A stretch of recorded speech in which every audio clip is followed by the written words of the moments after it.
Hello students of class 12th. Today I am going to teach you the last poem, The Song of the Free. And the poet of this poem is Swami Vivekanand. And this poem is very interesting and full of inspirations. So please listen to the poem attentively. The Song of the Free by Swami Vivekanand.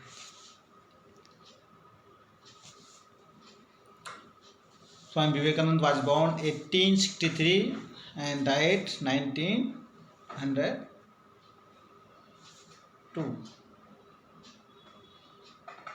एक long poem है, उसमें से इसको लिया गया है.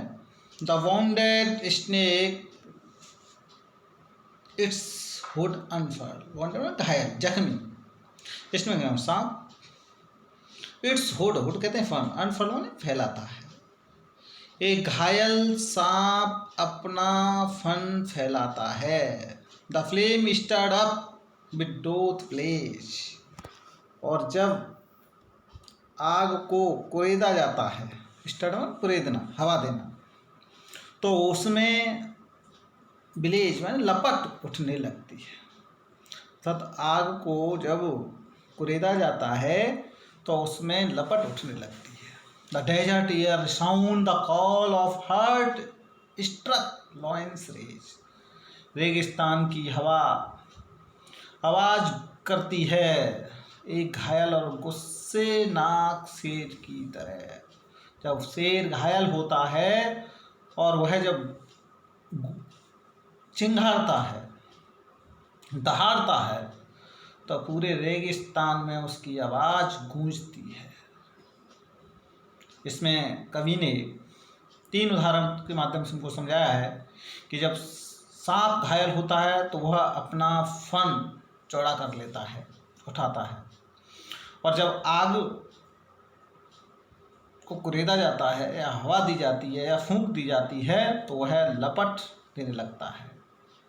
उसी प्रकार जब घायल शेर होता है तो वह चिंघाड़ता है जोर से.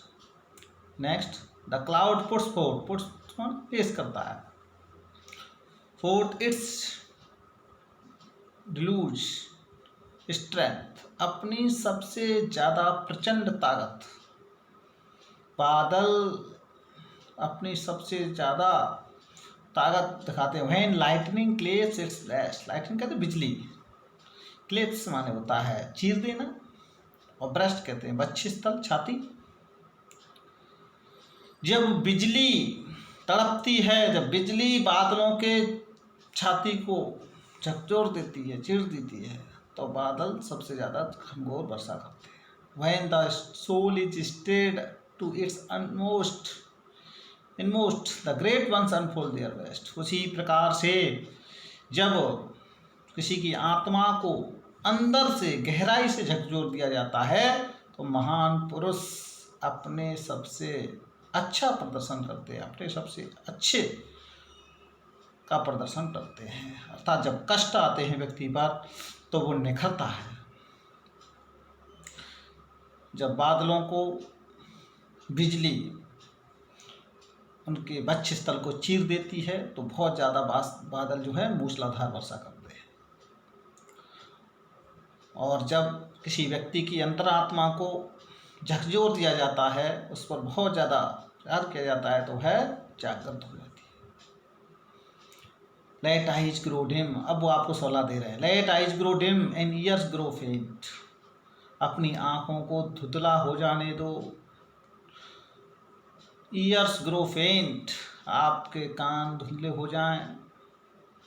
And friendship fail. चाहे आपको दोस्त धोखा दे दें. And love betray. या प्यार धोखा दे दे. Let fate its 100 horror send. अपने दुर्भाग्य को आपके ऊपर हजारों 100 हॉरर्स भेज देने दो. अर्थात आपका जो भाग्य है वो आपके खिलाफ हो जाए. And clotted darkness block the way. Darkness अंधकार, ब्लॉक मान रोक दे. घना अंधेरा आपका रास्ता रोक दे. आपके जीवन में लाख मुसीबत आ जाएं, आपके आँखें धुंधला देखने लगें, आपके कान कम सुनने लग जाएं, आपके मित्र आपको धोखा दे दें, आपका प्यार आपको दगा दे जाए। लेट फेट इट्स 100 हॉरर, और भाग्य को आपके ऊपर हजारों मुसीबतें छोड़ दे, भेज दे आपके ऊपर। And clotted darkness block the way, और आपका रास्ता घना अंधेरा रोक दे। And nature wear one angry frown to crush you out, और प्रकृति नाराज होकर के, प्रकृति आपको कुचलने के लिए तैयार हो जाए। अर्थात कुदरत भी अपनी नाराजगी और दिखाए और आपको कुचलने के लिए गुर्राए, वो प्रकृति भी आपके खिलाफ हो, आपका कोई साथ नहीं दे रहा हो, स्टिल नो, तब भी आप ये बात जानो, my soul you are divine, कि तुम्हारी जो आत्मा है वो देवीय है, ईश्वरीय है। मार्च ऑन एंड ऑन, तुम आगे बढ़ो, आगे बढ़ो, nor right nor left, just to the goal, न दाएं न बाएं, सीधे अपने लक्ष्य की ओर, अपनी मंजिल की ओर आगे बढ़ो, क्योंकि तुम ईश्वरीय हो, तुम्हारी आत्मा दिव्य है, तुम ईश्वर के अंश हो।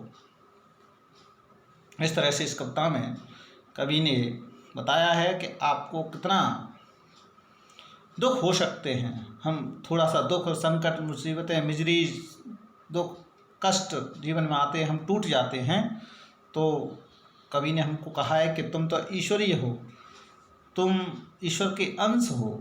चाहे आपके खिलाफ कितना भी भाग्य हो जाए, चाहे प्रकृति आपके विरुद्ध हो जाए, चाहे आप पर संकटों के बादल टूट जाएं, आपके दोस्त आपको धोखा दे जाएं, आपका प्यार आपको धोखा दे जाए, लेकिन फिर भी ये जानो कि आपकी आत्मा ईश्वर का अंश है, और आप जो है अपने लक्ष्य की ओर बढ़िए, और लक्ष्य आप जरूर प्राप्त कर सकेंगे। धन्यवाद।